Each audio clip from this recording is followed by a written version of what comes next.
Running your own business is awesome. It's the dream, as they say. But it's very stressful as well. Customers, they'll see the front end, the products, the signs, the slogans, the happy owner. But it's the back end of the business that really drives the ship. The inventory management, the sales conversions, order processing and shipping. The business behind the business is the key to business. And for millions of businesses around the world, that business behind the business is Shopify.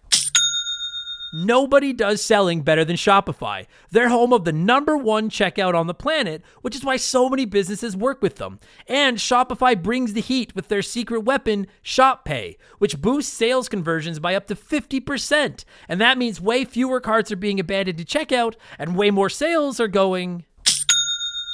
If you want to grow your business, you better be ready to sell anywhere and everywhere your customers are. Scrolling social media, on your website, in your store, and everywhere in between. It's no secret. Businesses that want to grow with Shopify. Upgrade your business and get the same checkout Heinz and Mattel use. Sign up for your $1 per month trial period at shopify.com/RTG, all lowercase. Go to shopify.com/RTG to upgrade your selling today. Shopify.com/RTG.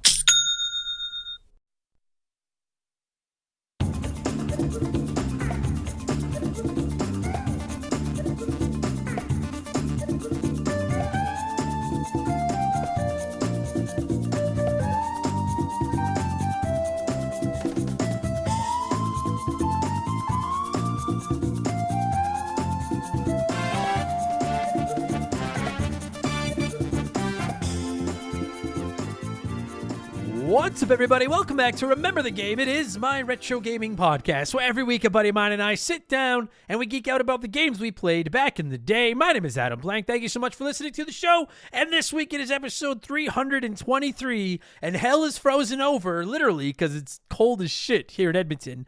We are finally talking a Wii game here on Remember the Game, albeit one that I also played on the DS and, as of about a week ago, the Nintendo Switch. And that, of course, as the title of the episode indicates, is Donkey Kong Country Returns. Now, I know there's a few what would you call a Wii fan? A wiener. Oh, yeah. Wii fans are wieners, for sure. I know there's a few wieners in our ranks, and I know I don't show that system a lot of love. I've never hidden the fact that I don't much care for the Nintendo Wii, but we have covered Wii Sports in the past. This week you're getting Donkey Kong Country Returns. I assure you that unless I drop dead or win the lottery or something crazy happens, you're going to get episodes on Mario Galaxy, probably Twilight Princess. The point is, we'll cover more Wii games at some point. But this week, it's all about Donkey Kong Country Returns, which, if you haven't played it, is exactly what it sounds like. A return of the classic 2D, tough as balls, platforming Donkey Kong. First became known for back with the SNES trilogy. I played this one back on my Wii and loved it. Y'all know I've got a thing for 2D platformers, so I loved this game back then, and then I played through it on the DS and fucking loved it, and then I recently scooped to the Switch re-release? Re-release? Anyways, it's like the third time they released it. I did 100% run on it, and I am stoked to say she holds up, my friends. This is a good fucking game. Still plays great. It looks better than ever. It's still hard as fuck. I love this game. Now, I will say, if you were to take the 5 main Donkey Kong Country games, being the SNES trilogy, Donkey Kong Country Returns, and Donkey Kong Country Tropical Freeze, if you were to just take that quintet, I think this might be my least favorite of the 5, either this one or Donkey Kong Country 3. But as you're going to hear by my score at the end of this episode, I still think this is a great fucking game. It is a must-play for all you platformer fans out there. My big gripe with Donkey Kong Country Returns is that, well, the gameplay goes back to Donkey Kong and Diddy Kong, which is awesome. Diddy Kong's just kind of a power-up when you're playing it by yourself. And I much preferred the old tag team system, where one was stronger and one was faster. Now he just rides on your back and gives you more health and the ability to float. But that should not stop a single one of you from playing this game. So my guest for this week's episode is I was going to say the Diddy to my Donkey Kong, but we actually talked about this when we started recording the episode, and we assigned more fitting Kongs to ourselves during our chat. So you'll just have to listen and find out who's who. But it's pending Remember the Game Hall of Famer and Purple Monkey Dishwasher alumni Marcus McCue. We both loved this game, but we came at it from different angles. I went for 100% run. Mark said, fuck that. Mark loved the Diddy Kong power-up aspect of the game. I thought it was an acquired taste and would have preferred the tag team system. So we both like different aspects of Donkey Kong Country Returns, but both agreed that it's absolutely a game that is worth your time for sure. And we'll get to all that in just a few minutes, because speaking of being worth your time, you know what it is. It's time for another edition of the Remember the Game infamous intro.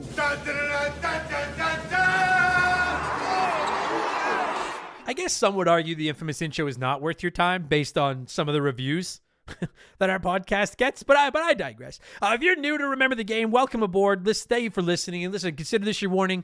Our intros are a little bit long. They're not that long, but they are long. They're fun. We talk video games and stuff. It's good shit, and you don't need to fucking hop in a rocket barrel and try to fight for your life to get past them. You can just slide that little slider on your phone to about the 30-minute mark, and then you'll be into Donkey Kong Country Returns. Like, I gotta say, listen, if you want to leave me a bad review because you think the show sucks, leave me a bad review, because the show does kind of suck. But I'll never understand the reviews that are like, this guy's intros go on forever. When it's like, I'm sorry, but I'm about the most technologically illiterate person on the planet, and I know that when I'm listening to something and I don't like part of it, I put my thumb on the little circle on the long line, and then I just trace that circle forward on the long line, and then it skips it ahead to later in the show, and then I don't have to listen to the part I didn't want to listen to. I get the hate, but I'll never get going as far as to be like, I'm going to leave him an angry review. Well, it doesn't matter anyways. Let me get my plugs out of the way, and then we'll get into the fun video game chat and all that kind of stuff, because we got to keep bills on around here. You know that, right? We have merchandise. You can find it all at rememberthegamepodcast.com, and shout out to my good friend and Birds fan, my good boy Joe from 4545 Creative, for designing all that. Shout out to Joe.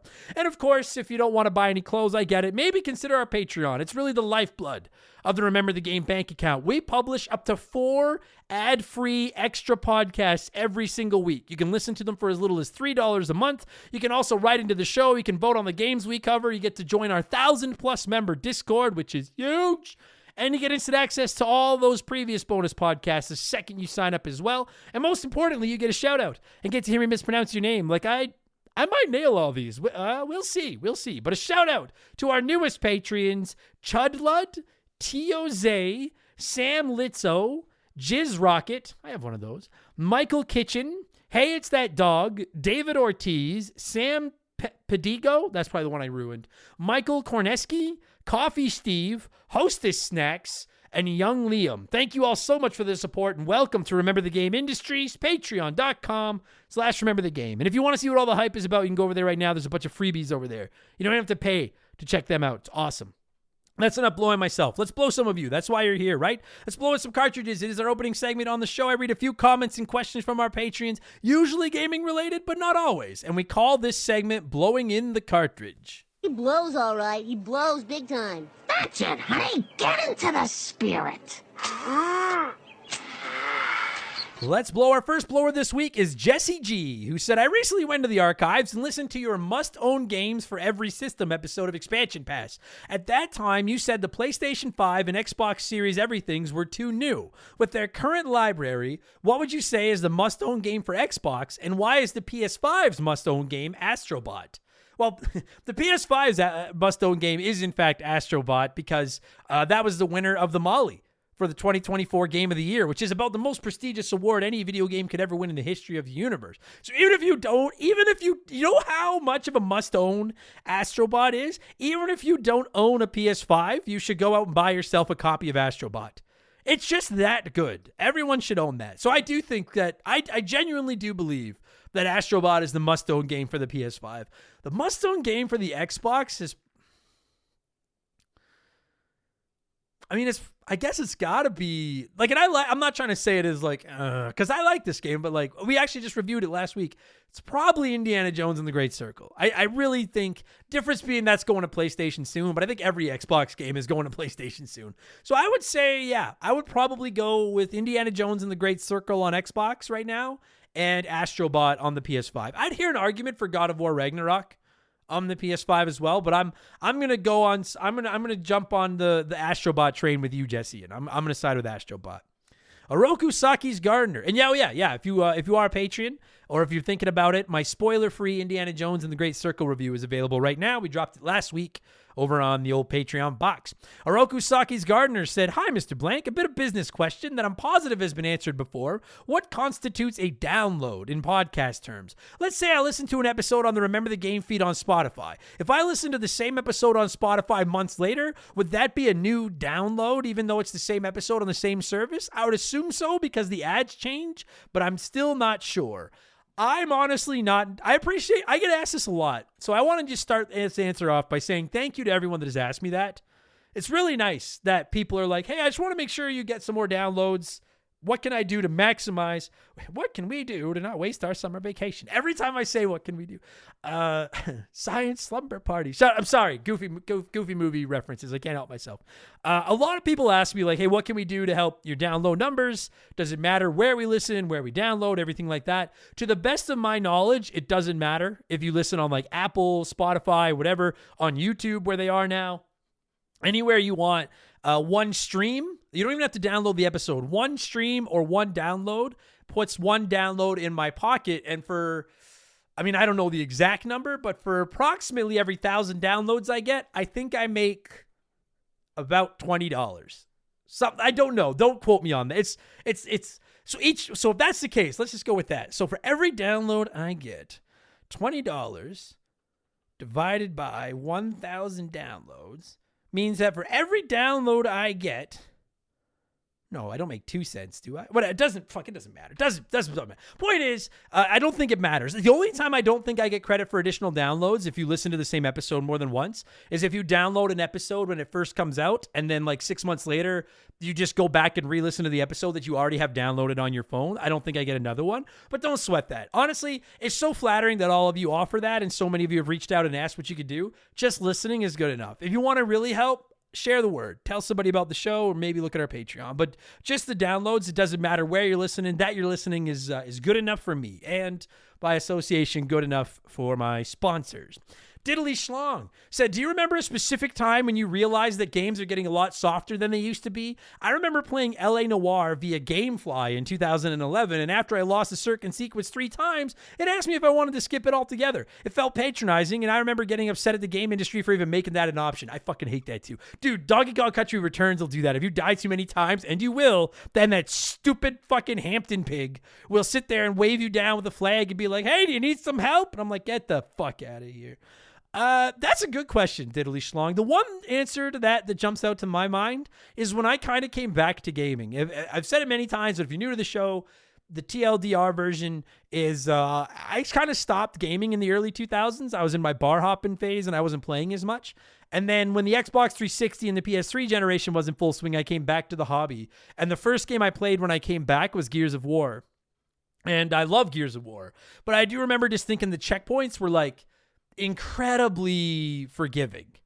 And that was one of the first times that I really realized, like, hey, they're trying to make sure everyone can play these now. As someone that grew up in the NES Tough era, where it was like, get good or get fucked. Now it's like everybody can get good and get fucked. And so that'd probably be the one for me.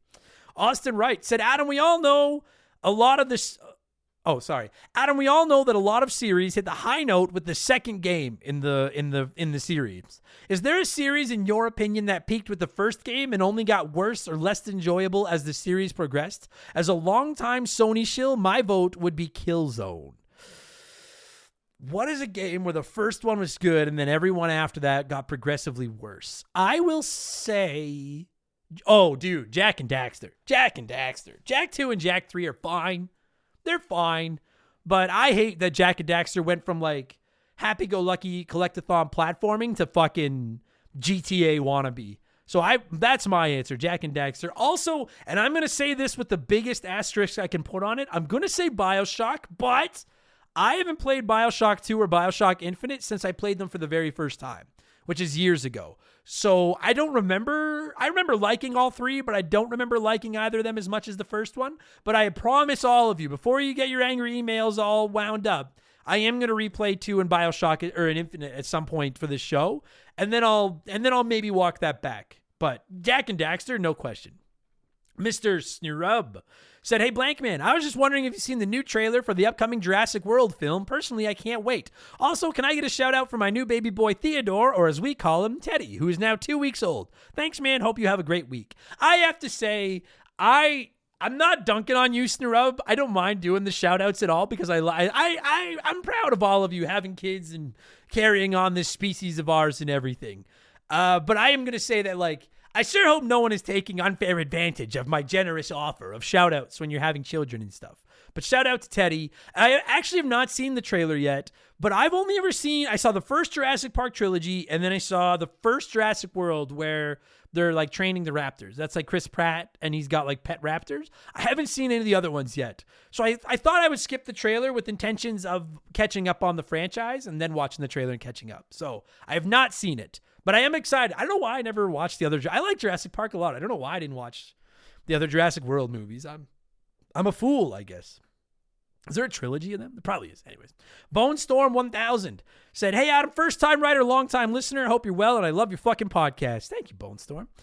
Just have a gripe this week. I'm a 50-plus gamer, and I'm sick and fucking tired of how brutally long and punishing boss fights, especially end bosses, are. It has gotten to the point now where in more than half the games I play, I'm unable to finish the final boss, and I'm left with watching the goddamn fight on YouTube. I'm also rage-quitting games that I've generally enjoyed, and I'm way less likely to buy DLC for these games, which a lot of game developers should take note of. I know I'm no spring chicken, and a lot of this has to do with slower reaction times, but fuck me, I never want to see another 4-stage reincarnation boss fight. Here's looking at you, Prince of Persia, without having the option to greatly reduce the difficulty level. And I don't mean just an option to skip the fight and mission altogether like GTA. I want to be able to complete the fight as usual with just some options to reduce the hardness of the boss, seeing as I paid for the fucking game, and see the game through like normal. I know some games provide this option, but it's few and far between. Wondering what your thoughts are on flexible difficulty options for boss fights and video games. Keep safe.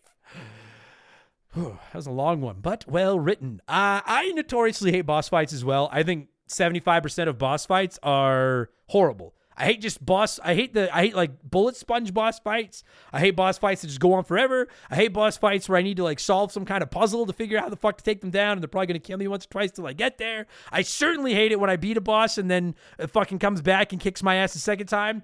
As much as I love this game, I'm fucking looking at you, Hades.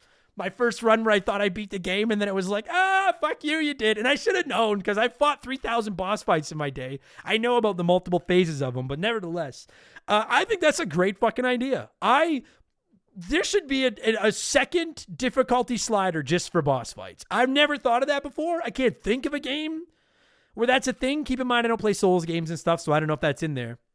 But I'm going to give you a gold star and a get off double secret probation free pass, Bone Storm 1000, for that suggestion. Every game should have a second difficulty slider just for boss fights for people like me and Bone Storm. Us old timers got to stick together. Let's go yell at some clouds and drink some coffee. Mr. Satan said, well, it's late up to the Super Bowl, but what beer ad was better? Was Up or I Am Canadian? Now, at first, I thought you were talking about like ads from this year's Super Bowl, and I was like, buddy, I'm Canadian. We don't get the fucking good Super Bowl ads up here. But then I realized you just meant like two of the all-time great beer ads, Was Up or I Am Canadian. I'm gonna give a winner to I Am Canadian. If you've never seen that commercial, look it up. It's an oldie, but it's a goodie. Love that. Was Up was good too, but I love I Am Canadian. Daniel Jordan said, greetings from the island of Ireland, Mr. Blank. Shout out to Ireland. I have a gaming disability as I cannot play first-person games. They make me disoriented and dizzy. I think it's something to do with my spatial awareness or something. This means that there's a mountain of games I simply cannot play no matter how good they review or how much I'd love to play them. I was wondering, with your wonky eye, is there a type of game you can't play that you wish you could? Sexily yours, Dan. The only one that I've ever run into a problem with, Dan, is I can't play anything. Like, I can play 3D games, but I can't see the 3D. Like, when I use my 3DS, if I turn the 3D up, everything's just blurry. Same as when I go to a 3D movie. I don't have the right depth perception with my right eye basically being blind. So all I see is a movie that I have to watch with stupid glasses on, or it's all blurry. I am concerned about VR because I get motion sickness pretty easily, but I've never actually put a VR headset on my face to try it. So I don't know about that, but 3D for sure. My stupid eye doesn't work. And then finally, before we move on, it's letter time. Pee-wee Squitters said, hey, Adam, can my dangly bits get a shout out? I just got a vasectomy, and boy, are they colorful right now. I cannot think of a better way to spend the letter segment on a show than talking about a stranger's testicles. So shout out to both the left and right, now crippled testicles of Pee Wee Squitters. Shout out. Man, vasectomy. I'm so glad that, like, I don't know. I don't want to get into my personal life. I never want to get a vasectomy, but I don't want kids. So I'm just going to.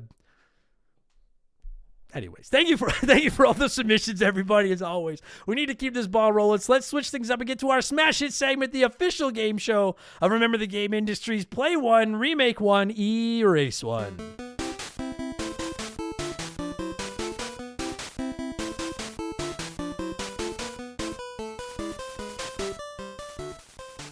And a huge thank you to Class and Concentration from the NES for unknowingly providing us with the theme music for the show. The rules are simple. Every week I give our patrons 3 retro video games. They can play one as it was released, remake one as a modern game, and the third is a race from time forever. As always, there is no wrong answer, but there is a right one. I'll tell you what it is in a minute. This week we're talking Donkey Kong Country Returns, so of course I had to go with 3 Donkey Kong games. So we have the original Donkey Kong Country from the SNES, Donkey Kong 64, and Donkey Kong 94 for the Game Boy. And this might have been the biggest runaway in the history of Play One, Remake One, Erase One. 61% of you said you'd play Donkey Kong Country, remake Donkey Kong 64, and erase Donkey Kong 94. So let's see what a few of you had to say here, and then I'll tell you what the right answer was. Hombre de Hueso, I hope I said that right, with a little bit of French in there, said play Donkey Kong Country because it's perfect. Agreed. Remake Donkey Kong 94 because there's a lot of really cool ideas that aren't featured in other Donkey Kong games, and then erase Donkey Kong 64 because it sucks. You knew I was going to get at least one of those in there. Fuck, I hate that game. Curtis Benson said play Donkey Kong 64, remake Donkey Kong Country, and erase 94. Childhoods are not founded on good games. They're founded on jank controls, jank gameplay, and unnecessary time sinks that your kid self with infinite time could spend. Y'all playing actual good video games as kids missed out on pure grade A jank nostalgia. But the jank, Curtis, the jank. Shout out to anyone that gets that reference. Sven said, play Donkey Kong 94. I still play this game to this day, and it deserved much better than the newer Mario vs. Donkey Kong series. Remake Donkey Kong 64. It was bad, but we deserve a good 3D Donkey Kong game. Erase Donkey Kong Country. There are a bunch of other good ones. That is, you're not wrong, Sven, but that is a hot fucking take, my friend. You're erasing Donkey Kong Country. Majora6978 said, pardon me, they didn't say that. They said, okay, easy one today. Play Donkey Kong Country as it still holds up. Remake Donkey Kong 64. Put a new coat of paint in the style of Mario Odyssey, but it has to keep the DK rap. Agreed. And as for the rules, sorry Donkey Kong 94, but you've got to go. The rap is the redeemable quality of 64. I agree.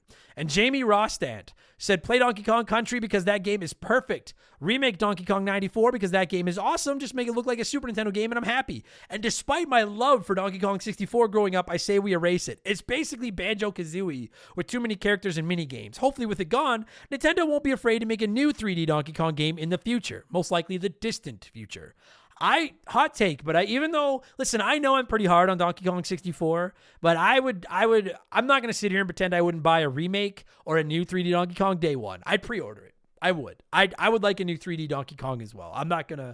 I'd be full of shit if I said anything different. So I'm actually going with the very minuscule but powerful 9% of you this week, including the big deal, who said, I'll play Donkey Kong 94 since it's already a remake of the original arcade and NES Donkey Kong and probably the best example of what these hypothetical remakes can actually do. I'll remake Donkey Kong Country and then erase Donkey Kong 64 because nothing can be done to save that abomination of a game.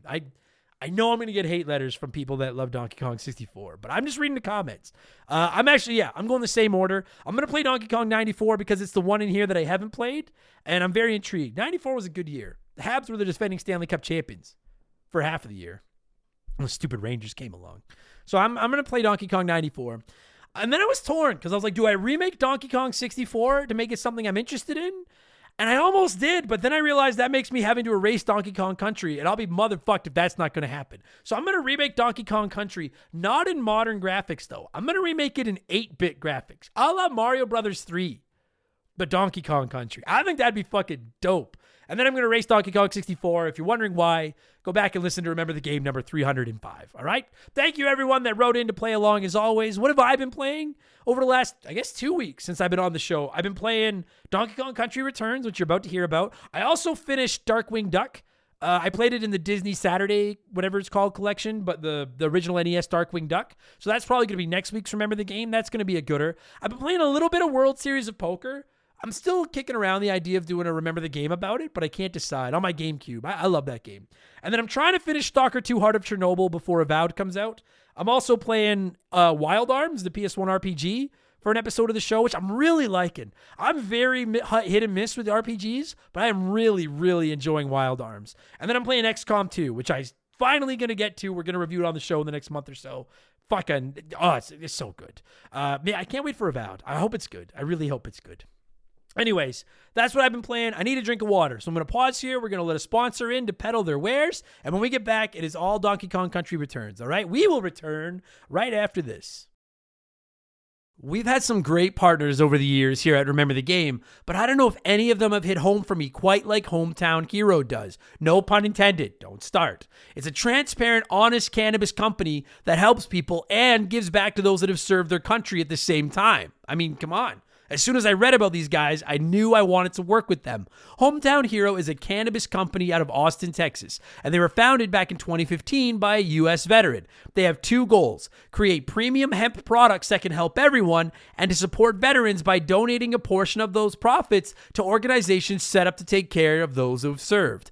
Hometown Hero products are of the highest quality, and everything they offer is made right there in the U.S. of A. Gummies, caramels, chocolates, drink mix. There's something for everyone. And what's more, their hemp is grown locally in Texas, which is something they should and do take a lot of pride in.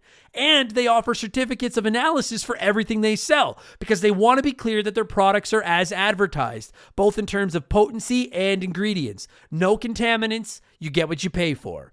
Just how they conduct business is enough to get my good eyes' attention, but when you circle back to the fact that the company was founded by a veteran and they put such heavy emphasis on supporting veterans, this isn't just lip service. I'm not reading a script I was given here. I'm proud to have Hometown Hero associated with Remember the Game. Reclaim your evening. Visit hometownhero.com and use code RTG to take 20% off your first purchase. That's hometownhero.com, code RTG for 20% off your first purchase. This is an ad by BetterHelp. A band once said, "Work sucks, I know." And I think most people agree with them. Workplace stress is now one of the top causes of declining mental health, with 61% of the global workforce experiencing higher than normal levels of stress from their jobs. And while walking away from your job might not be an option, taking a little time every day to focus on yourself and your mental health can make a huge difference. I know in the summer I try to get outside every day, get a little bit of sun, and just enjoy the outdoors. It really helps.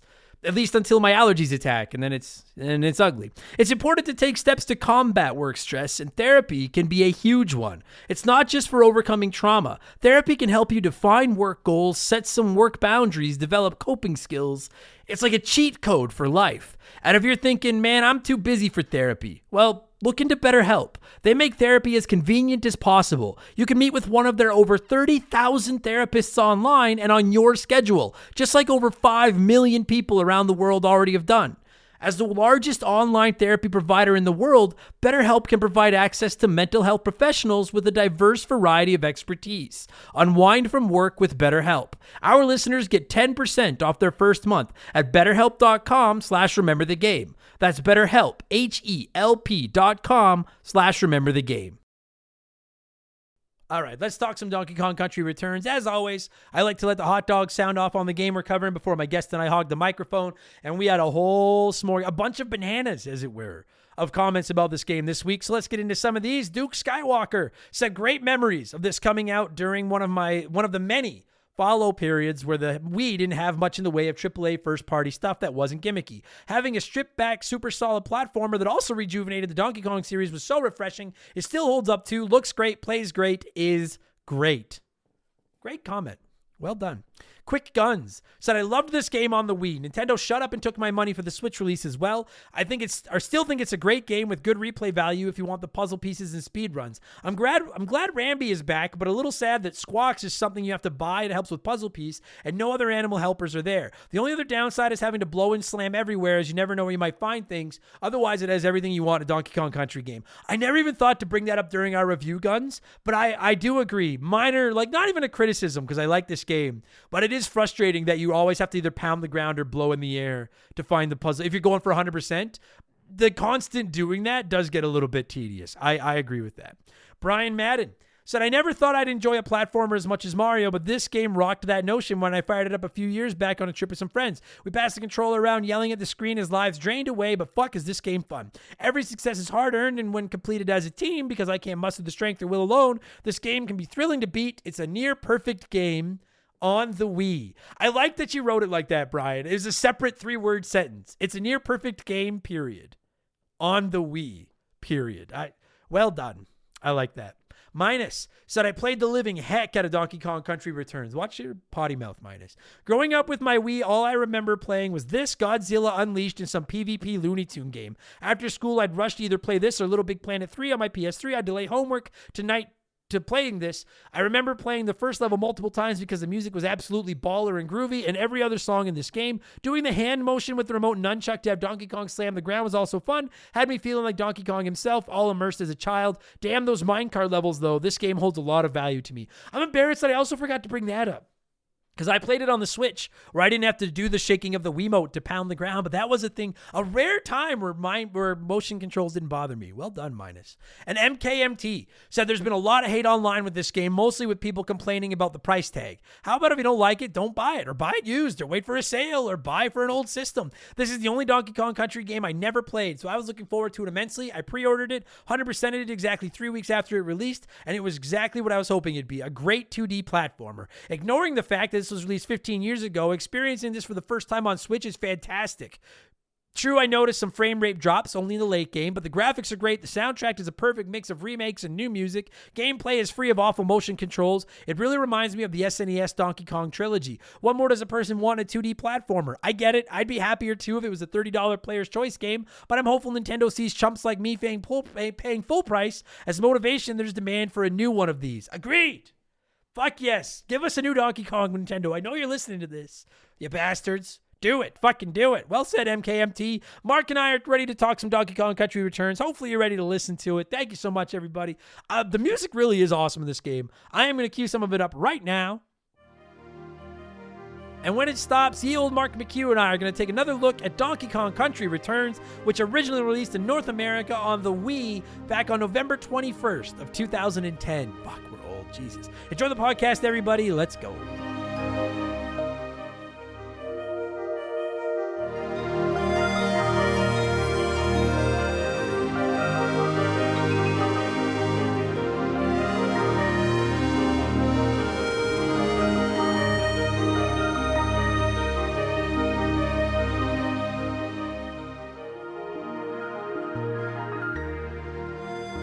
All right, joining me via the blank phone this week to talk a little Donkey Kong Country Returns is, I was going to say the Diddy Kong to my Donkey Kong, but I don't really feel like that. It's Mark McCue.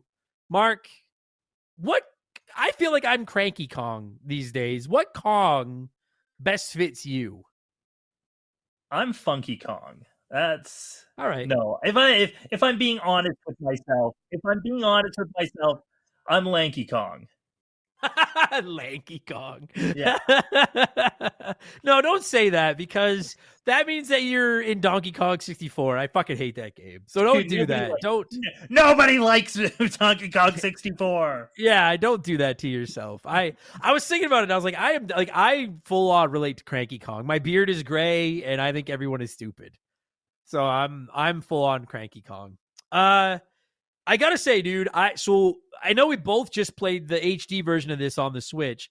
I also played and 100% of this on the Wii and the 3DS. So this is my third time buying, playing, and loving this game. So that's why I'm part of the problem, Blank. I love this fucking game. Did you play this prior to the Switch? I've never played this before this week. Now, that said, wow. I love Tropical Freeze. Like I think I would put Tropical Freeze up there with like best best platformers of all time. I'd put it up there with Rayman Legends and Celeste and Super Mario World. Super Mario, not quite Super Mario World, but up in that, like, close to that level. Because sure. And I've been saying for years, like, I want another Donkey Kong game on the Switch. Ideally like a new one, but I had never played this game before. So when they came out with the remake, I'm like, you know what? I better put my money where my mouth is. And so I picked up this game, and man, do I fucking love this game. Yeah, dude, it's really, really good. I don't think it's any secret here around Remember the Game Industries that I'm a platformer guy, and I love the Donkey Kong Country trilogy. 3 is kind of weird, but go back and listen to the episode. I still like it. 1 and 2 are magnificent. 3 is very good.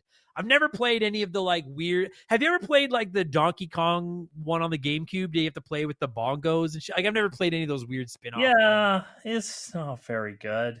No, it's bongos. I find the bongo to be an intimidating instrument. I just thought seems it was evil. a nice idea, but like ultimately, it was kind of dumb. Listen, I know if I don't throw a fucking asterisk on this, I'm going to get 300 messages from kids that grew up with the GameCube that are going to be like, I love Donkey Kong Beat or whatever the fuck that game is. I would love to know of the generation that grew up with the Donkey Kong Country games on the SNES, who wanted to, if they were like, hey, we're making a new Donkey Kong and you're going to play it with fucking bongos, like who would have been like, yay! Nobody fucking, just go back to what works. So I love the Donkey Kong Country trilogy. Donkey Kong 64 is not to be spoken of around here. And then I love this game, and I agree with you. I think eventually I'd like to do a review of Tropical Freeze on the show as well. I think Tropical Freeze is a better version of this game just because you have Dixie Kong and Cranky Kong. Yeah, it was like built on the bones of this game. And yeah. And like and like playing this, it's like, oh, okay, they just like made this game but a little better again when they made Tropical Freeze. Yeah, but I remember when this was announced for the Wii, and I lost my shit because I notoriously don't like the Wii. Outside of I love Mario Galaxy, Mario Galaxy 2. Like I love the Mario games, platformers, stuff like that. But I don't traditionally go ahead. I loved the catalog for the Wii. I loved the games that came out with the Wii. I didn't like the gimmick for the Wii, and I didn't like the name of the Wii. I do like. See, that's ironic because I agree with you on the gimmick, but I like the name. I wanted something like cool. Like I wanted something cool. Wii is cool. I remember when the GameCube was like in early development. The big rumor was it was going to be called like the Nintendo Dolphin. I remember that. That sounds kind of cool. That sounds badass. And like we got GameCube, and I'm like, okay, that makes sense. And I'm like, okay, well maybe next time we'll get like a kind of cool name, because I'm kind of slick and sleek. And they're like Nintendo Wii, and I'm like. Like it looked, and like they showed it off, and it all looked so clinical. And I'll be honest, I don't dig Wii Sports, and that was kind of their big seller. I never really dug. See, that's all. Yeah, that is shocking because as a stone cold hater of the Wii, I like Wii Sports. It's like one of the only Wii games I like. I could bowl in Wii Sports for days. I'm a big bowler. I love bowling. Gimmick. I don't like the gimmick of the Wii. It is a gimmick. Yeah. I agree. It is a fucking gimmick. And that's why I understand what they were trying to do. And like my grandpa owned a Wii, so they were very successful. So exactly.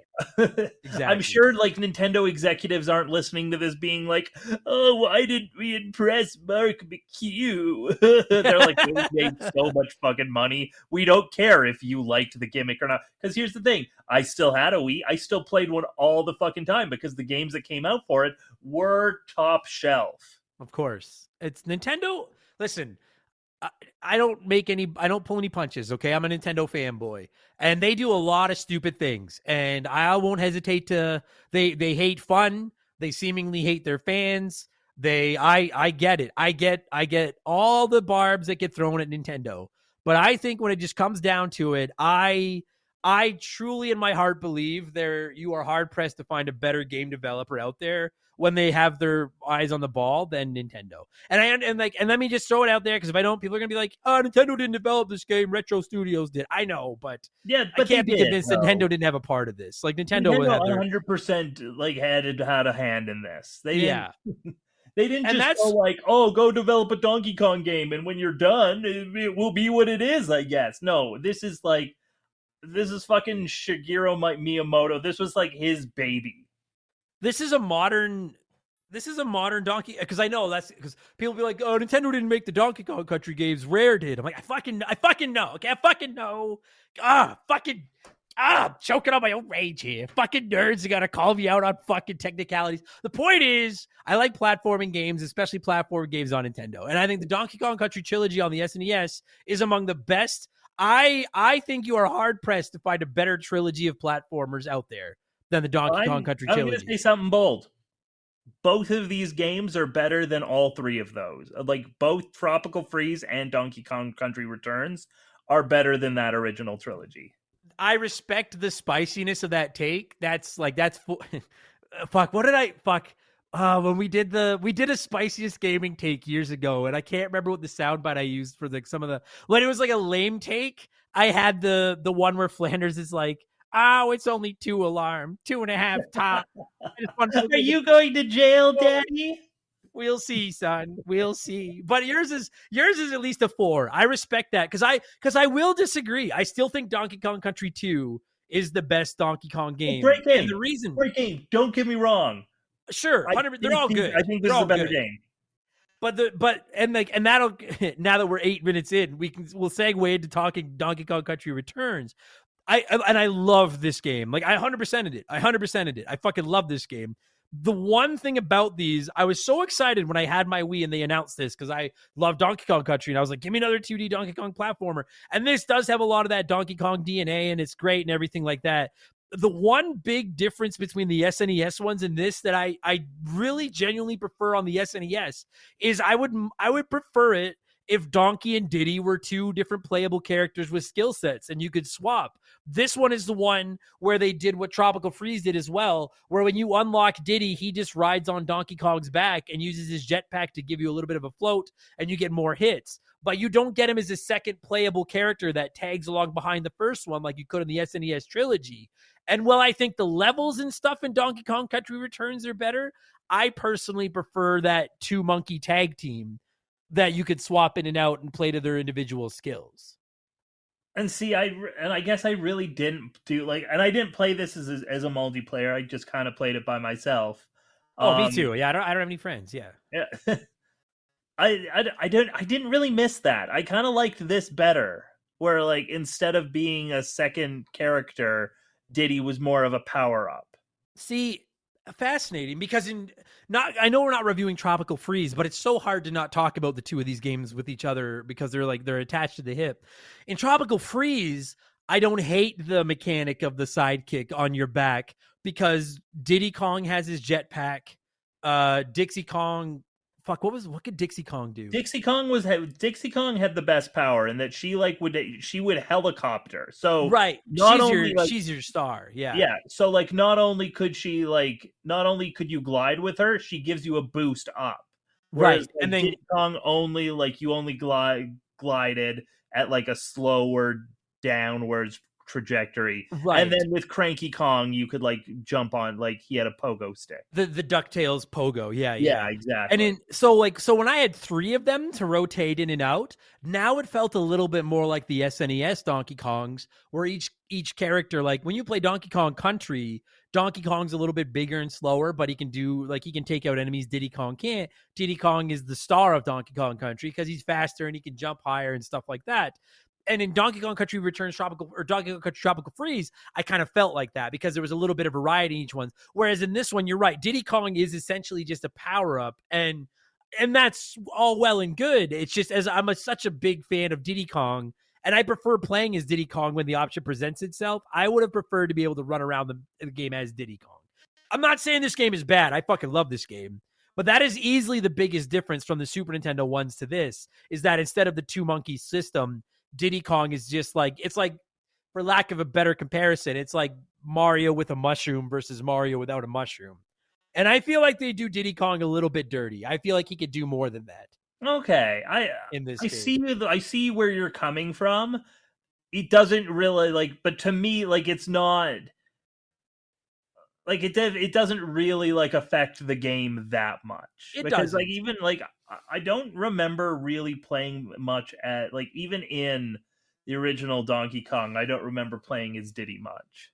He's the guy. As soon as I get Diddy in Donkey Kong Country, I'm like, hey, Donkey Kong, go to the back of the bus. I'm like, it's fucking Diddy's time to shine. I love that little guy. That said, though, like I do think in this game, in Donkey Kong Country Returns, the levels, which we're obviously going to talk about, are so magnificently crafted, and they really do play to that system of Diddy Kong riding on your back. I would go as far as to say, like, I 100%ed it. Like I've gotten every Kong letter, every puzzle piece. I beat all the extra levels. Like I did everything there was to do this game other than the time trials and the mirror mode. There are levels in this game where if you lose Diddy Kong, it like you almost just want to give up and be like, I'll go get Diddy and come back. Like I'll jump off a cliff and then I'll try this section. Yeah, because there are points in this game, especially in the last few worlds, some of those platforming challenges without having that little 3-second hover from Diddy Kong's jetpack. It's not so much about having the extra hits, because like Donkey Kong has 2 hits, and then when you have Diddy Kong, you get 2 additional hits, and when you take 2 hits, you lose Diddy, and then Donkey keeps going. The extra hits are nice, but it's not about those extra hits. It's about the jetpack, and once you lose it, like I'm not saying this game is Celeste, because it's not Celeste, but it's hard. It is a tough fucking game, man. Dude, but like, here's the thing, and I'm the type of person that plays games on easy. I like kind of just like scroll, like just kind of like breezing through a game, like kind of enjoying the story, but like having a little bit of a challenge there. This game is hard in a way that I don't hate. Like, no, I find that some games like will just like they'll like if you're playing them on normal or even hard, they'll just like the difficulty will go right through the roof at just random points, and you'll be like, well, what the fuck? I'm not having fun. And it's like a big part of the reason why I was never able to get into Elden Ring. Yeah. I know it's blasphemy. I know it's like so many people's favorite game, but for me, like Elden Ring, man. Like Elden Ring, like I've never played a From Software game before, so I'm like, well, let's see what the rage on this is, and immediately like, oh, well, like I'm not good enough to play this game. That's a little disappointing. Like, and it wasn't, and I just kind of quit right away. Whereas this game, it's like it's hard, but it makes you want to continue, like keep trying. Yeah, I agree. And I think, because I get asked that all the time. People are like, dude, if you like tough platformers and shit, why don't you like the FromSoft games and stuff? And my big thing is just, I think a lot of it just comes down to I like platformers. I like my platformers. Like, I still think, Jesus, man, if you were to put a gun to my head and say, rank your 10 favorite platformers, I don't know if I could do it. I feel like I'm picking my favorite kids. But like Celeste is among my favorite platformers of all time. And I'll sit here right now and say it. Celeste is the single most difficult platformer I've ever played in my life. Like, man, I play that game every 6 months. It's like it's a legit one of my favorite games. It's spectacular, but that game will fucking break your soul. This one though, like these ones aren't too far off of it. But I agree with you. The levels, like it's tough. I know it's because I know you can say the same thing about other games, but like it's tough, but it is fair. Like there are very few instances in this game where I die and I'm like, that is fucking. There bullshit. are a few though. There's a few where I'm like, how the fuck was I supposed to know that was gonna happen? I do think there are deaths in this game that are trial by fire. Like the only way you're gonna, particularly minecart levels and shit like that, rocket. The minecart and like the rocket levels, kind of near the end. You're only going to know what's going to kill you if by playing it and then being like, oh, I understand. Okay, but even so then, like, this, and then I got to do this, and then I got to do this. Okay, and you kind of have to memorize the level. But even then, it doesn't really bother me because I'm like, okay, I had one turn to find out, like, because again, those rocket ship ones. So like, I'm assuming a lot of you listening have played it. If you haven't, it's got most of the levels in the game are traditional platformers. There's a few minecart levels, as is tradition with Donkey Kong, and then I don't remember there being any of these in the original DK trilogy. But if I say that for sure, I'll be fucking called out on it. I don't remember a lot of like the rocket levels. In this one, there's a few where you hop on like a. I don't think there were. I think this is you hop on this. You hop on this rocket barrel and then you ride it through an auto-scrolling level it's almost like a swimming level, but in the air. Like you push B to like make the rocket propel and shoot you kind of up, or if you let go, then you kind of come to a plateau and then sink back down. And especially toward the end, yeah, there are a few where like they're awesome levels. The one where the giant bat is chasing you is fucking sick. Oh, dude, but... the giant bat can fucking gargle my balls. Holy shit! Like, I spent it must have been like an hour trying to get past that goddamn bat. I love that level, but that is one of the hardest levels of the game because you're in this like cave and the ceiling of the cave is falling, like the spikes are coming down on top of you, plus stuff's coming up from the bottom, things are closing in, plus you got this giant fucking bat behind you shooting lasers at you. Yeah, like fucking sonic waves or some shit at you. So you're trying to watch the fucking waves that he's shooting at you while you're watching the top of the screen to see where the roof is coming down. But you're also watching the bottom of the screen to see when the spikes and stuff are coming up. Plus, sometimes there's fucking little bats coming at you towards you.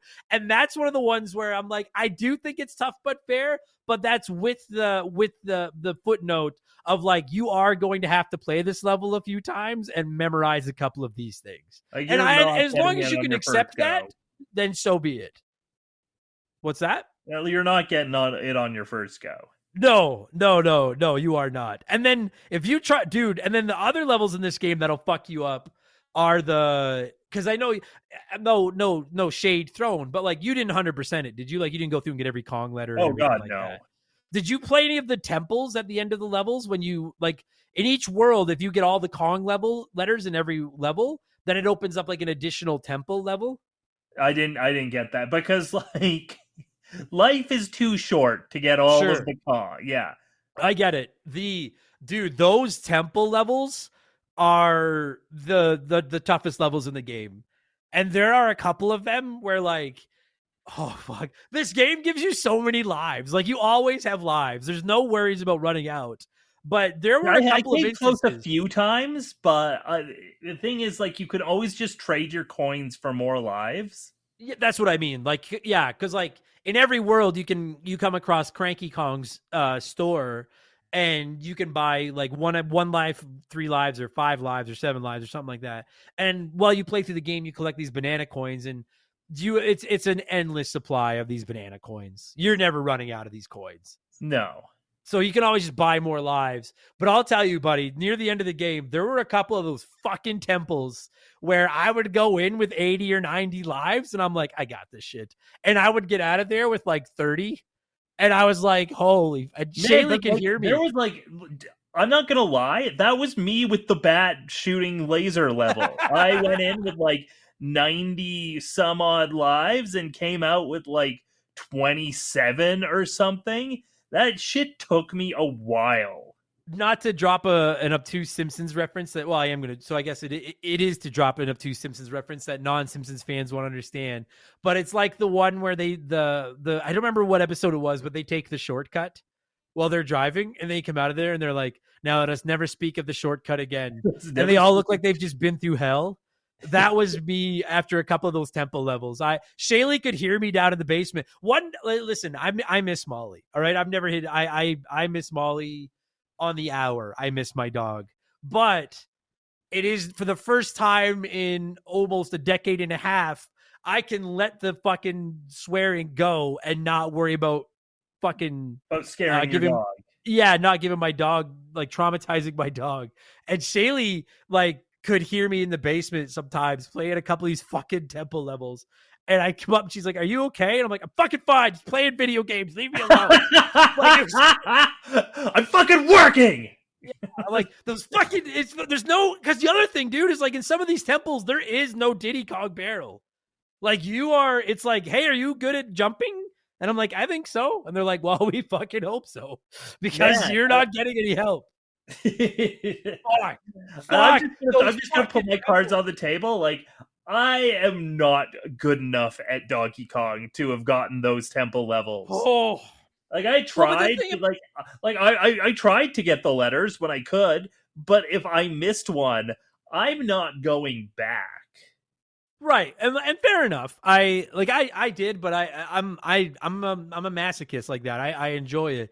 Because like when you go through the levels, most of the levels in this game, there's two types of collectibles. There's the Kong letters, and they're not particularly hidden. They can be pretty tough to get sometimes, but they're usually pretty easy to spot. You just have to collect all 4 of them in a run. And if you collect all 4, you spell Kong. And as I mentioned, in classic Donkey Kong fashion, there's like 7 or 8 like worlds, I guess you'd call it, like the jungle, the beach, the factory, whatever the fuck. And then in each of those, there's a handful of levels plus the boss fight and stuff like that.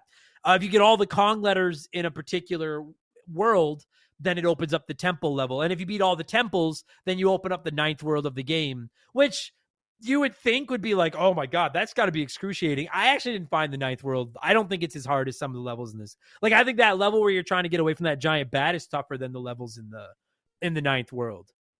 But then the other collectible are the puzzle pieces. And those puzzle pieces do that. I've never, like, again, I play, like, I love this. I love this game. I play Tropical Freeze like once every like year and a half or so. I'm not entirely sure what the point of the puzzle pieces are. I did get all of them. I know the Kong letters opened up all of each world opened up a temple, and then if you got all the temples, you opened up the last world. I don't remember. I want to say that the puzzles pieces were basically just like collectibles, and they opened up like an art gallery and stuff. Because when you complete every world and get all the Kong letters, then you get the 9th world, and then if you beat the 9th world, then you open up mirror mode, and in that mode the levels go backwards, and Donkey Kong only has 1 heart. You can't buy any items from Cranky Kong, and you can't get Diddy Kong. But dude, who the fuck is playing like that? I 200%ed Tropical Freeze, but I have not 200%ed Returns that I can remember, because some of those levels are vicious. As far as the puzzle pieces go, yeah, I think they're collectibles for the sake of collectibles, and they open up artwork, but I don't remember them opening up any like extra levels or anything. But what I like about those puzzle pieces is that like some of them are very easy to spot and easy to pick up as well. Whoa, some of them are hidden like fucking like Carmen Sandiego levels of like trying to find them. There's a pull for you. Oh man. Just quickly, did you watch that show back in the day? Dude, I was obsessed with Carmen Sandiego as a kid. Me too. It was like my favorite shit ever. Like, did you ever play the game for the computer? Like the Windows? No. Man, there was a Windows game that was really, really good. I just remember watching the game show on TV because it's like a crazy thing. My YouTube algorithm the other day. Because I'm playing. Okay, so here, 6 degrees of YouTube. I'm playing Darkwing Duck right now on the NES to get ready for an episode of the show, and it's got like the NES chiptune version of the theme song. So then the other night I looked up the actual version of the theme song. One of the best theme songs in the history of cartoons, by the way, Darkwing Duck. But then that led my YouTube algorithm to start giving me all these fucking children's theme song, TV show theme songs, and I got the what was the name of the acapella group? Rockapella. The ones that sang, remember at the end of every episode, they'd be like, sing it, Rockapella. And then they would sing the Carmen Sandiego theme. Yeah, where in the world is Carmen Sandiego? I fucking love that. I never could have. Buddy, I'm so bad with geography that like, if you, some of you will mock me for this. I don't even give a fuck. I'm proud of who I am. If you were to give me a map right now and be like, hey, Adam, can you tell us where Sweden is on this map? I could give you about a 15% quadrant of the globe. I mean, it'd probably be the one that's labeled Sweden. Oh yeah, but okay, there's no fucking letters on it then, you smart ass. Okay. But I'm like, I could give you like a vicinity, and I'd be like, it's in here, but I don't fucking know. Yeah, I'm not great with geography either. I would have gotten destroyed on where in the world is Carmen Sandiego, but I used to love that show. Man, how did we get here? Pardon? I don't know. Why are we talking about Carmen Sandiego? Because some of the puzzle pieces were hard to find. It was like looking for Carmen Sandiego. Yeah, but I love that. I know Windows 95, Carmen Sandiego, fucking sick game. Oh man, I love Carmen Sandiego. Okay, listen, we're fucking. Oh man, this is good. I considering I'm not gonna bullshit you. Like I didn't really feel like recording tonight. I just like we got to get her done. Let's just do it. This has been a lot of fun. Let's pause. I need a drink of water. Let my fucking ADD brain just kind of wring itself out, the sponge here, and then when we get back, we'll get back into Donkey Kong Country Returns. If this is somebody's first episode of the show, they're like, this is the worst thing I ever heard, and nowhere to go but up. We'll be right back after this. So yeah, what I was just saying before the break is just I like that if you just want to play a tough platformer, it's here. And then they're like, hey, if you want to collect the Kong letters to get yourself an additional bunch of levels to do, go ahead. And then they're like, hey, if you're like a sicko and you want to try to hunt down all these puzzle pieces, go nuts. And I feel like this is a game for everybody to an extent, because it is pretty tough, but it's at the end of the day, it is like a platformer. But it appeals to different levels of gaming. I love video games. I play video games all the time. I play shit on easy. I fucking love this game. Well, because it's hard, but it makes you want to keep going. And oh my god, it's so satisfying when you finally beat like a challenge you've been stuck on for like 20, 30, 40 minutes. Oh yeah, it's awesome. Plus, one of the great things I really do enjoy about this game is that you can go by Cranky's shop and buy items. Like you can buy lives that we mentioned earlier, but then there's also 3 different items you can buy. You can buy Squawks, the stupid bird, who I will admit I fucking hate in the Donkey Kong Country trilogy because I find him a bitch to use. But in this game, he's awesome because if you buy him and use him when you go into a level, then he's in the bottom corner of the screen and he loses his shit whenever you're close to a puzzle piece. And there are multiples that I would have never found without him. So he's a hero. And then you can also buy the heart, which gives you 1 extra hit, which is really handy. And then you can buy that potion, which makes you temporarily invincible. I never used the potion once. No, and you know what? The only item I ever bought from Cranky was lives. Oh, really? You never bought the heart? No. Oh, no. Boy. But here's the thing. I was playing on modern mode. Oh, okay. So like they give you 2 options in the remake. You can play like classic mode and you can play modern mode. Which is like, do you want 2 hearts or do you want 3 hearts? I played modern mode, so like you get 3 hearts, and then when you get Diddy, he gets 3 hearts. Oh, see, I played classic mode, and so we each had 2, and then if you used the heart item, you got 1 additional. So like if you grab Diddy and then also had used the heart item, you would have 5 total hearts. Yeah. Okay, that makes sense. See, so I play games on easy. Even really hard games, I'll play on easy. No judgment. Hey, it's all about enjoying it. It's not like, it's not like it made the game like tremendously like easier. No, it's still because the thing about it, dude, it's still fucking the same game, just like you have an extra heart. Well, and one of the thing about these, like a game like this, is like you can have fucking 80 hearts if you fall down a hole. If you're on some of these tougher platforming segments, or if you're on that fucking rocket ship and you crash into the roof or something. Yeah, you're fucked anyway. It doesn't matter how many hearts you've got. Kills. There's so many insta kills. There's a lot of insta kills, man. Yeah. And then that hard item I mentioned, where I was using it more than anything, because I honestly, like, it's not that I wasn't dying by running out of hearts. I was, but far more often I was dying from falling or in like a rocket area or a minecart area where it's 1 hit or 1 mistake kills you. Where I was using the hearts are the boss fights because, and this is the one major gripe I have with both Returns and Tropical Freeze. Tropical Freeze is even more obnoxious than Returns is. The boss fights aren't terrible, but they actually weren't too bad in this one. In Tropical Freeze, they're fucking long. And if you die and have to do the whole fucking thing over, it can get pretty agitating. There's some bosses in Tropical Freeze where like there are so many phases and you're like, you die like right at the end. You just like fucking end up, you just start screaming because you just went through like 4 different phases to get to the end of this boss fight, and then you die and you're like, well, there's no checkpoint, so I got to do all that again. And I was worried about that in this one, but because I hadn't played this one in years, the boss fights aren't as long in this one. There's one in Tropical Freeze, that fucking pufferfish that like lives rent free in my fucking head. Oh, see, I'm thinking the owl. I don't remember the owl. there's like an owl that you have to fight, and there's like a bunch of different phases, and I will say I hate every owl in video games ever because of the Ocarina of Time owl. Fair enough. He did ruin owls for everybody. Yeah.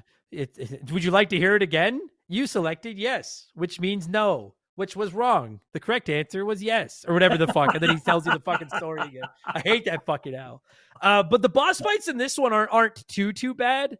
I actually think some of them are really, really. So we should have talked about this earlier. Another minor gripe I have about this game, which kind of ties into the boss fights, minor cosmetic gripe, but I don't care for the haunted bongo alien villains. Where the fuck is my King K. Rool? Yeah, I don't know. What was I supposed to be? Okay, this is not a game that's like story heavy, so this is a stupid gripe. But they stole your bananas. I don't get what the story here was. I got to the end and I'm like, but we came across so many bananas to get here. Well, because that's the trail. I think that's supposed to be the story in every one of these games when they steal your banana hoard, I guess is whatever your reserves, is that they're dropping them as they go, so you're following the trail. Like, what are the stakes here? Like bananas. You get so many How many bananas do you need? Hey, I eat 2 to 3 bananas a day. They're probably my. They're like my 3 favorite foods. I love bananas. And bananas are great. If you're a monkey, that's your lifeblood. But like, there's not a shortage of bananas.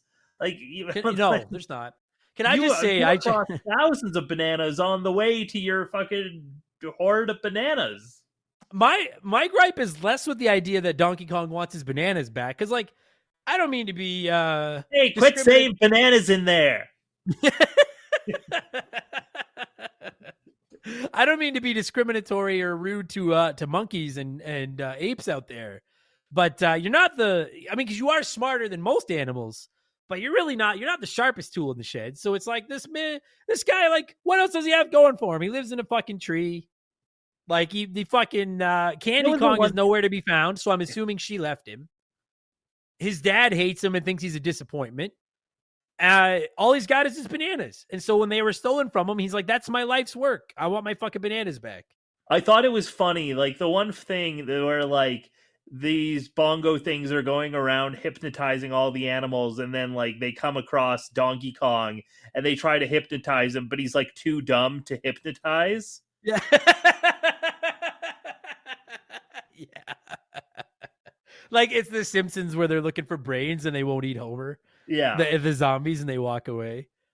My gripe is less about the lack of a plot, because same as Mario. Listen, I love Mario more than anyone on this planet, but like, the plots are stupid.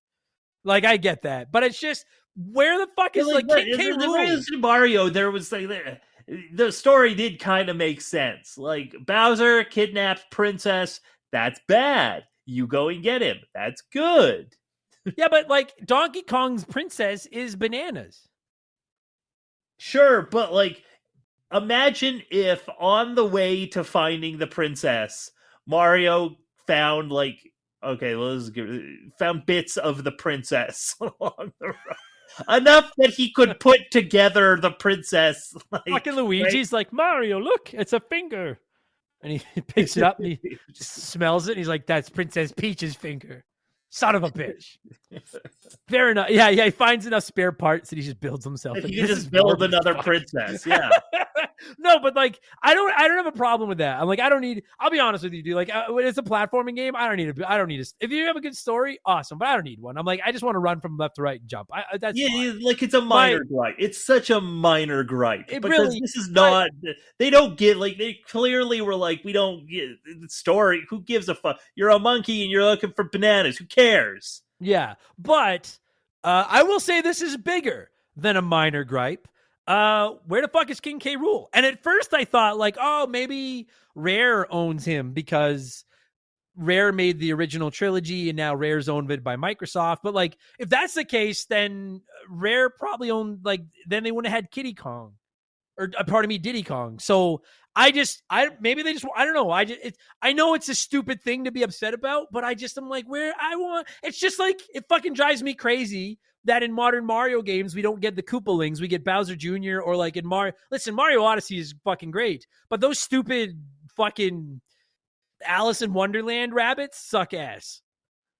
Like, why can't we have the Koopalings? And in this case, I'm like, I don't give a fuck about haunted bongo drums that are hypnotizing animals. I want my King K. Rool. Bothers me. Where the fuck is King K. Rool? Now that said, I really like the villain for Tropical Freeze. That was like that King Penguin. I'd still prefer King K. Rool, but at least it's a king again. Yeah. I'm a big fan of K. Rool. Like I think he's and I mean that. I know it sounds like I'm just trying to like make a dumb joke, but like I really mean it. Like I really, really like he earned his spot in Smash Brothers. K. Rool is a great villain. I love he's got his big fat belly and he's always throwing his crown at you and he looks angry. Like he's a cool villain. Fucking alligator pirate. That's what's not to like. So that genuinely does irritate me a little bit that he's not in this game. Because I gotta say, the bongo drums, I do enjoy that like the boss fights are animals that the bongo drums have like hypnotized or whatever it is they do. And then I love that after you beat them, then there's always like the one alien bongo drum that looks all distorted, and then you jump into them, and then you can mash Y or X and like beat the piss out of them and send them off in a spit. Like that's all well and good, and I do enjoy the boss fights. I just would have preferred K. Rool. That's all. Yeah, yeah, and I don't mind like when a series takes a break from their main villain, but then why wasn't K. Rool back for Tropical Freeze? Yes, sons of bitches. Is there I will say my favorite boss fight in this game is the 3 pirate crabs that you fight kind of individually, and then after you beat them all up individually, then they come out of the sand together in like a tower, and then all 3 of them are crawling towards you, and they're wearing the stupid pirate hats with the eye patches, and they're really pretty useless, but they look awesome. And then you end up like every time you beat them up, they just fall head down in the sand with their little legs sticking. I found them very entertaining. Is there a boss fight in this game that made you chuckle? Because those pirate crabs genuinely cracked me up. I really liked those guys. I really liked the last boss, like the end of the game, like at the very end of the game. I thought, and I don't know if I liked or disliked that you didn't get like if you lost Diddy, you couldn't there wasn't a checkpoint to get him back. What was I literally beat this game like 4 days ago, but what the fuck was the final boss? It was like, because I remember that you would lose like Diddy. The thing from like Mario 64, like the hand, like the sand monster, like oh in the yeah, with the hands. Yes. It was like that. Yeah, right. It was like that bongo drum, but like it had hands. Yeah, and you had to like jump over it, dodge the 2 hands, and break the crystals on the back of his hands and stuff. Yeah, and then you had to like hit him in the head. And can I like? I'm not saying they're a piece of cake, but like I found the boss fights in this game to be a step down difficulty wise compared to some of the levels. All right, everybody, I found the MC barrel, and when I smashed it, Mark came out and got on my back, and now provides a jetpack somehow. I can only imagine it's flatulence because I don't know how else you would do it, but irregardless. So we were just saying, the final boss, it's cool. No, that's what I was saying is that compared to the difficulty of the levels to get to the bosses, I didn't find the bosses in this not easy, but not as hard as the levels were. There's one boss that I really, really liked thinking back on it, and it's when you're on it's the boss fight against those moles that you fight on that like mine train.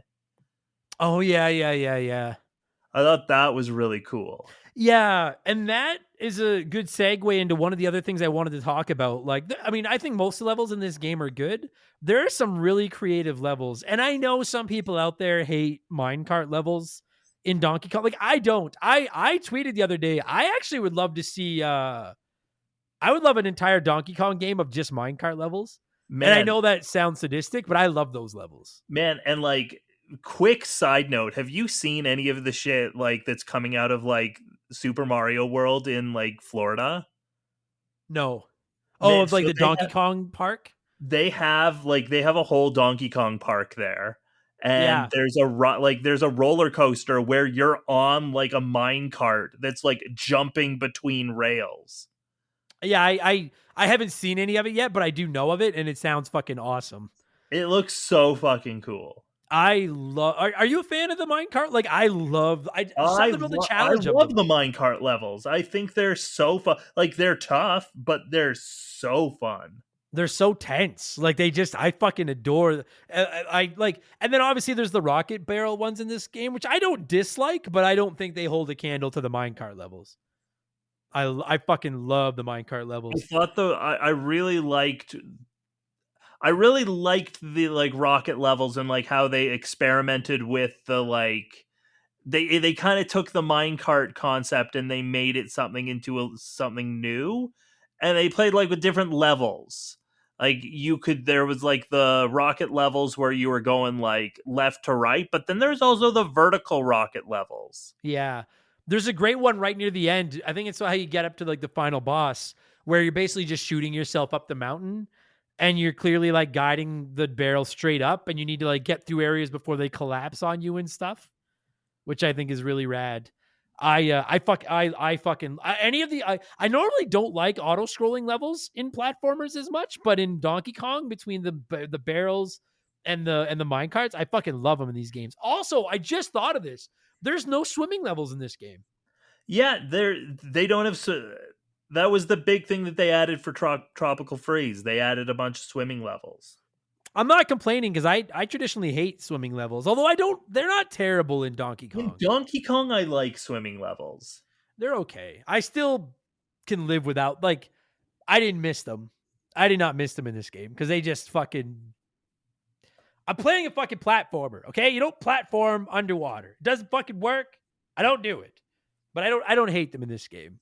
And then there's a couple other levels in this game that I think are really creative. For my money, the coolest design levels in this game are those ones where like everything is a black like silhouette except for like Donkey Kong's red tie and Diddy Kong's hat, and then visually like, the background. That's fantastic. Yeah, and we get that back in Tropical Freeze, and I love it. I love it so much. they're sharp. They're gorgeous to fucking look at.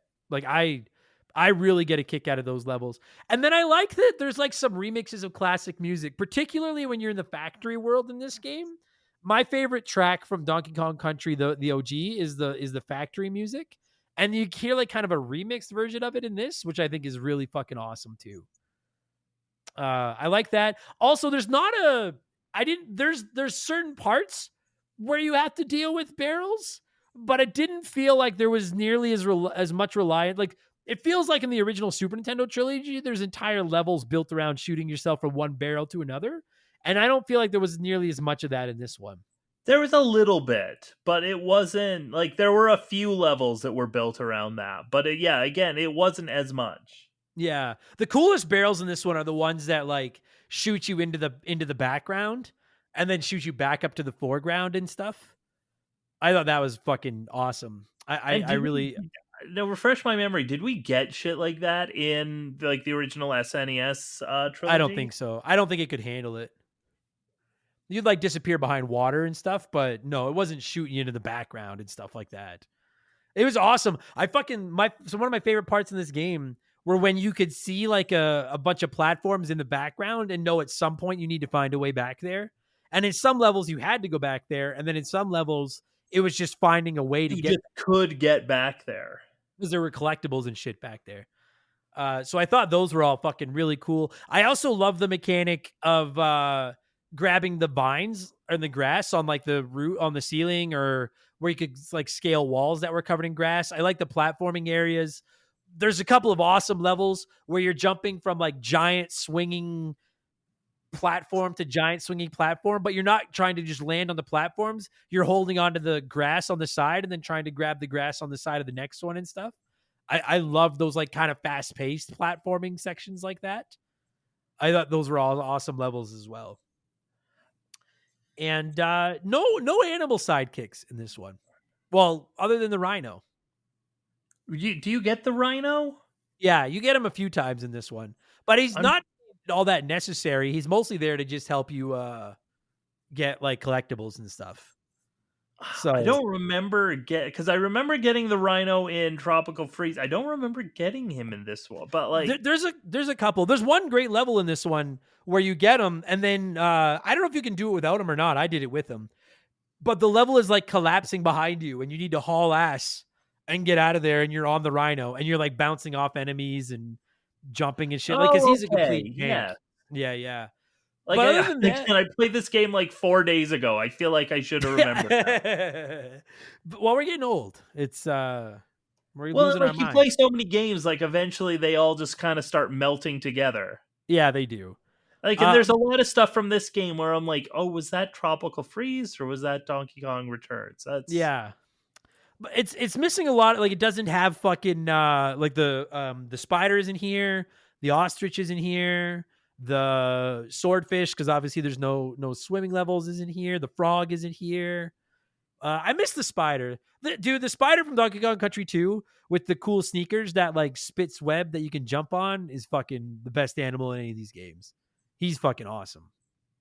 But it's fine. And then another thing I thought this game was missing a little bit. Do you remember in the original Donkey Kong trilogy, at least in Donkey Kong Country 1, there was a couple of levels where you were on like a conveyor belt that was running out of fuel and you'd always have to pick up more fuel to keep it going and stuff?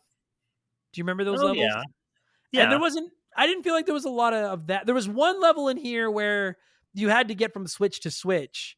But I like those types of levels where you've got X amount of time to get to the next switch, X amount of time to get to the next switch. And there wasn't nearly as much of that. I got to say, like, the levels are beautiful in this game and fun to play, but I didn't feel like there was as much.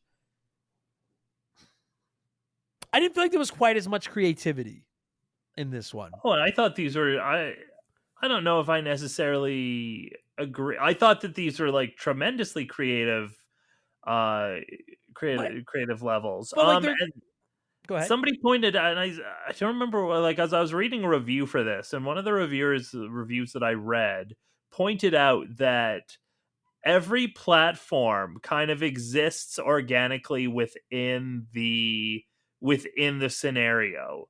Like it's not like Mario where there's just like blocks that you have to jump on. Everything you have to jump on exists for a reason in the level. Agreed. I'll agree with that. They're like I'm not trying to poo-poo on the level. Like they're very well designed levels, but I'm just thinking like I haven't played the OG ones in a couple of years now, but I'm thinking back and like there's the levels where you're on the conveyor belt where you're on like this thing on a conveyor belt that has 5 green lights on it. This is in the OG Donkey Kong Country. And as the lights tick away, if it hits 0, it falls away. And you need to keep picking up like oil to fill up the conveyor, like to refill it and keep it going. Or there's like a level where there's these villains that you can't kill in the original Donkey Kong Country, but they only come awake at night. So as long as you can keep getting to the next switch to turn lights on, they stay asleep and you don't have to worry about them. Ooh, I forgot about those levels. You know what I mean? Like those are the types of levels that I would have liked to have seen not even so much a criticism because I really like this game, but I would have liked to have seen a couple of the more creative levels like that. That's what I'm saying. Yeah. Like a couple that go off the beaten trail a little bit more. Yeah. Not to say this game doesn't have its share of anxiety. There's a lot of anxiety, like levels that like oh yeah, no, that make you really anxious. But yeah, Oh, no, yeah. I see what you're saying. But other than that, like I'm trying to think, like I've bought this game 3 times. I own it twice right now. I own it on the Switch and the 3DS. I've beaten it 3, 4, 5 times. I just think it's I did that. I did do that with Tropical Freeze. I owned it on the Wii U and then on the Switch. Me as well. Yeah. Just prime platforming, man. These games are so fucking good. I know we talked about this already, but I personally would have preferred to see Diddy Kong a playable character as opposed to just a power up. But it doesn't break the game. The levels are designed around that. I just loved being able to play as Diddy Kong.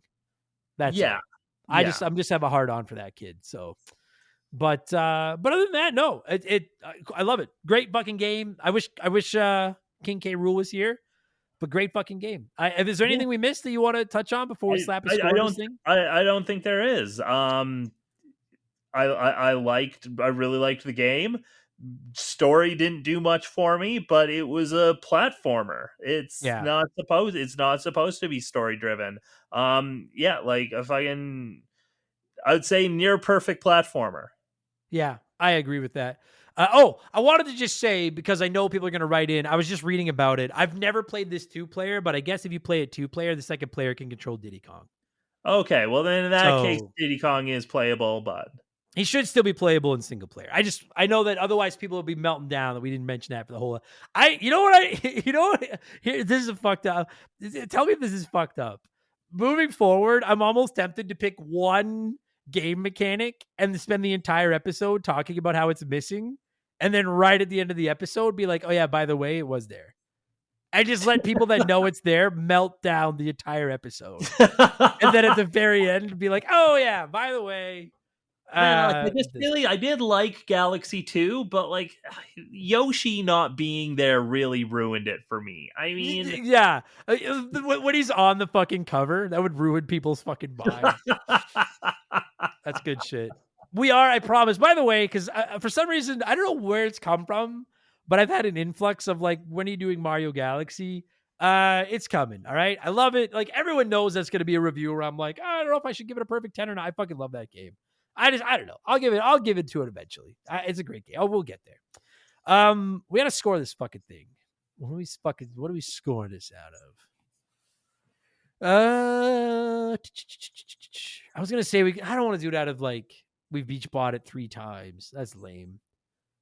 You know what? Here, I'm on Wikipedia. Let me see how many Donkey Kong games there are, and we'll fucking score it out of that. Mark, did I lose you again? no, I'm still here. Oh, okay, good. My computer blinked for a second. I was like, son of a bitch. It's like, fucking, are you fucking serious? Here it is. List of Donkey Kong video games. Holy fuck. 1, 2, 3, 4, 5, 6, 7, 8, 9, 10, 11, 12. This is counting like Diddy Kong Racing and everything, but I don't give a fuck.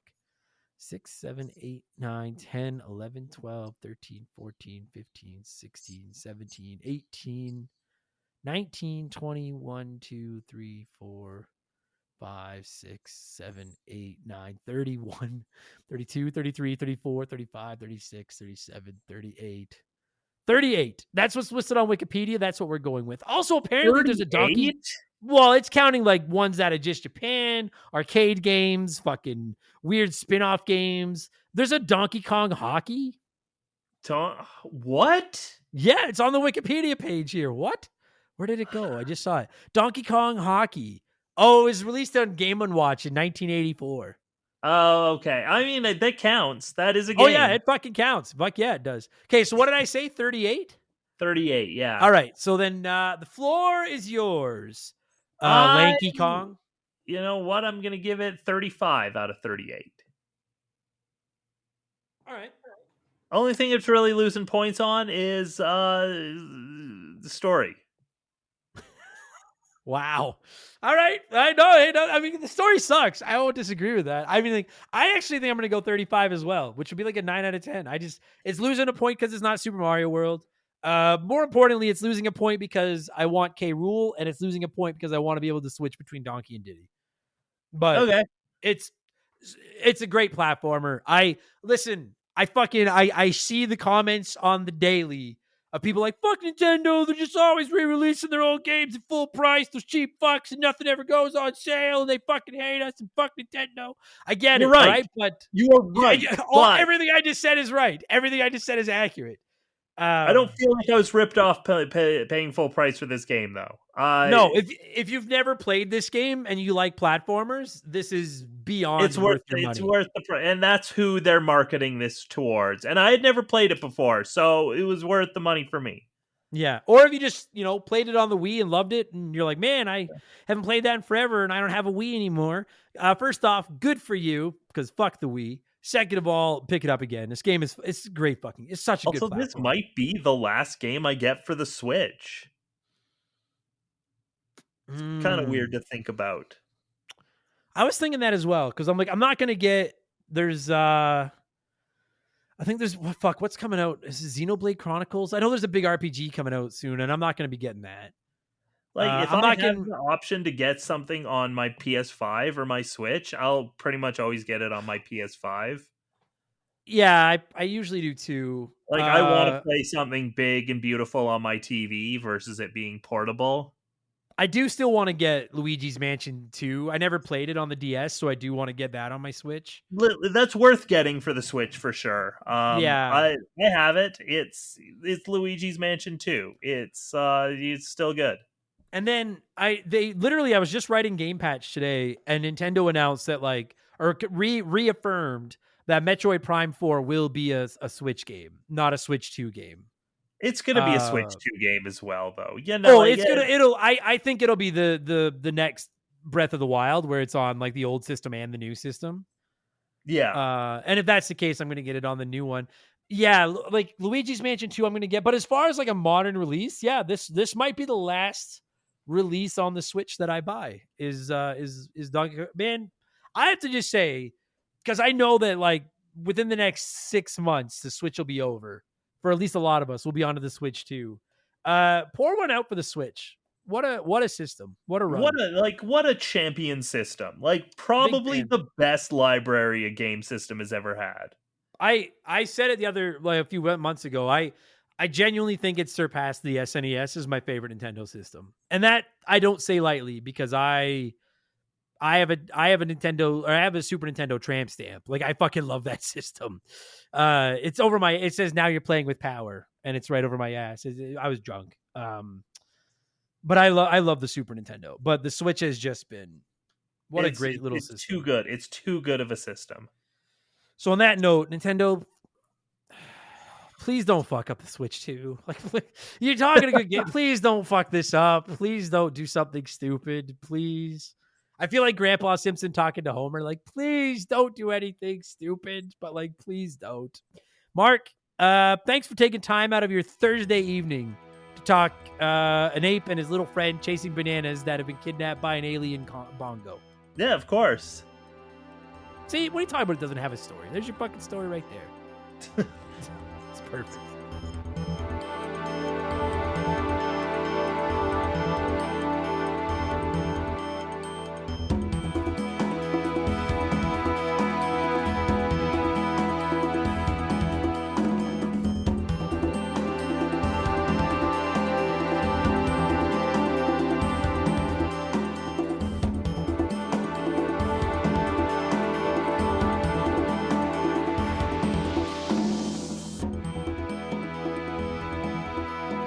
That is going to do it for this week's episode, Mark. Thank you so much for giving me a shout and talking some Donkey Kong Country Returns. And to all of you listening to the show, whether this is your first episode or you've returned, maybe it's your 323rd, thank you so much for the support. I really appreciate it. I can't believe we've been doing this almost 7 years, and I still love doing this show. So the internet makes me crazy. I will say, if you'd indulge me for just half a second, I have decided to pull back on my social media interactions. I've just had some really negative experiences on there lately. Someone came at me over the past weekend criticizing the way that Shaylee and I looked after our dog over the last year when Molly was sick. And that anyone that knows me knows that that's the crack in my armor, is you take a shot at my dog. And it really just pissed me off, because my personal life has nothing to do with video games. So I'm still using Twitter, Instagram, Facebook. You can find them all. Look for Remember the Game. I'm still posting video game content and talking about video games with people, but I am going to pull back on my personal stuff. I don't think I'm going to share a lot of it anymore. I'm going to hide from the internet. If you are a Patreon, you can join our Discord. I highly recommend getting in there. I'm still in there. I still like to talk to people in there. I'm not saying if you're not a Patreon, you should sign up and pay to be in our Discord to talk to me. Nobody should pay a dime to talk to me. I should be paying you to talk to me. Don't do that. But if you're already a Patreon, it really is a great perk that not everyone is using. So hit up our Patreon or our Discord. It's fucking awesome in there. So, and thanks to everyone out there that's nice. 99% of the interaction I have with people on social media is positive. It's just that, if you have like 11 good apples and one fucking steaming piece of ignorant shit in the bag, you don't really want to eat the rest of the apples. So fuck you, you ignorant steaming piece of shit. Thanks for the support, everybody. I'm grateful for all of you. If you are a patron, I'll be back tomorrow with Expansion Pass, where we'll be talking about NES games that could use some DLC, which I think is going to be a lot of fun. And then we'll be back next week with a whole nother slab of these podcasts, including Remember the Game 324, with If All Goes According to Plan, will be about Darkwing Duck for the NES. Should be a gooder. I'm going to thank some patrons and get out of here. Appreciate all of you. Leave us a nice review if you didn't hate it, and I'll talk to you on the next one. Cheers.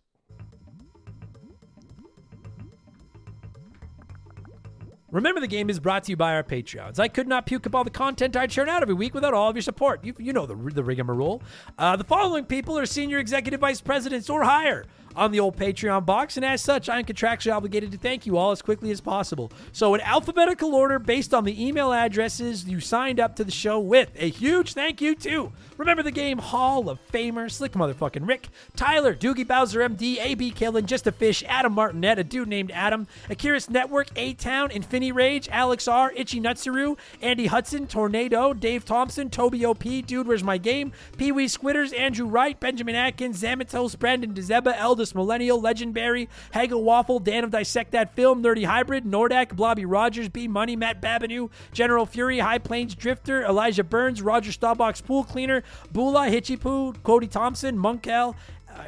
Stupid usernames. I always forget to expand. It's in like an Excel sheet. I always forget to make the name with your user, the category with your usernames in it wider, so then they get cut off. Where did I leave off? Monkyle with a bonus shout out. Adam Blank still hasn't reviewed Mario Galaxy. Chewable Morphine, nice pull. Chris Fleury, Chaz Hammond, Chris Hill isn't scared. That could be anyone's ass. Triple, Makeshift Mallow Magic Money, Christian Gabriel, Wreck-It Ralpy, Christopher Britt, Drugs Are Bad, okay. Spider Cat, J. Morodimus Prime, Cody Richardson, Juris Dr. Mario, Rob Yair, Cesar, Combo Chuck, Fallen Snow Kiku, Archangel Otaku, Daniel Darbles, Thunder Leaps, Decoy Man, The Supreme Chozo Rizzo, Carbon Fiber Zombie, Doug Dorn, David Schroeder, Scotty McGee, Joe the Sandman, MacGyver 88, Super Jess, Ida Yellow, Eric Hopewell, Flater Flav, please refrain from tasting the knob, E-Man Trucker, Big the Cat, Leroy Jenkins, Growlywog, Lil Bunny Fufu 89, VOS Rager, Graham Kennedy, G9 PSX, Fancy Store-Bought Dirt, Maverick Marty, Jameer Williams, Diablo Spartan, Fill Up My Mouth with Empty Poos, Faded Sufferance, Holmes, Trooper Galactus, Liquor Like Luigi, Phil Lencher, Isaias, James Juan Francesco, It's That Nerd, James, Sharonic, Max Legroom, John of the Adult Children Podcast, Can't Destroy Her, Jake Carter, Nothing Could Possibly Go Wrong, Jay Nasty 15, The Big Deal, Jay Callahan, Rest in Peace, Koopalings, Beaver Boy, Laces Out Dan, Johnny from Virginia, Oroku Saki's Gardener, Chugger 22, Jordan, Jeff Bergeron, Stud Still Smash, rated excellent, No One Cares, Too Much Karma, Justin Blair, Jinxie 425, Fill Up My Mouth with Farts, Sleeper Hit, Alexander Camps, I Like Jorts, they're comfy and easy to wear, Kevin Kellums, My Left Nut, Kevin Monroe, Marcus Mendoza, Ryan Kinchin, Postman, Game Boy Gannon, Aaron Lawson, Leo, Gabe, Mark Sneed, Lucas Shaman, Leroy Westrich, Mikey Hag, Angry Ticks, Alex McIntyre, Pulterton H, Savage Bush, Lord Salazar, Just Car Pranks, Beef Dingleberry, McCracken, Adam's former assistant, Standard Ass Brian, Zonko 504, Morgan, JSK Fusick. Pardon me, I did drink of water. Maverick, Nick Creature, Musty Beetle, Elephant Calves, Donnie the Dude, Walter, Wilco, Frosty Bear, Lord Palmerston, Ryan Perry, Wimp 15, Daddy Secret Little Chubby, Plow King, Alex Ramos, Randy Barrage, Horrorostalgia, a podcast, S, Big Daddy Randall, Titan 420, Brian Richmond, Monstrous, the Boner, Wyatt the Surgeon Who's Not a Surgeon Row, Madam Nutsitch, Dazarith, Ryan Donahue, Squeaknut, Sabin, Mercury 869, Max Sandin, Sam Carpenter, Storm Beagle, Blaine the Hoagie Man, Scott Brooks, Captain Asbury Juice, Steve Dalk, Shank the Rat-Faced Bastard, Sen Paladin, Timmy the Exuberant Turtle, Super Saiyan, Safarioth, DBXJ, Shoeboxers, Captain Steve N, Jimothy, Sour Goat Face, Squeaknuts. No, not Squeaknuts, Squint. Pardon me. Lou Skunt. Oh, I get what you're doing there. Said Explosion, Scary Terry, because his name is Lou. Scary Terry, T-Bear 87, Mike Maloney, Tadpole, Thomas Smith, Theodore, Batfucher, Timothy Sabrinsky, Doogie, Youngster TK, Beers of War, Fuzzy 99, Quiet Place Queen, Travis Sanders, Mr. Jabroni, Conebread, I uncanceled my Netflix to watch wrestling, Ace McGuy, Because 19, Penguin Milk, Wolf Magic 21, Lord Longron, Bot Hugendom II, Ryan Whitcomb, John Woodruff, Rush's Dog Walker, Works for Me, Ding Donian, Wolfgang Darren, Earl, Darth Skywalter, Kia Pup, Mizuru, Joe Buck, Zane Donovan, Zach Shepard, and Matt Zeus. I tried to get there on one breath, and it just wasn't fucking happening. Not a bad batch of shout-outs. Good. Not great. Thank you for the support, everybody. I am beyond grateful for all of you. Cheers.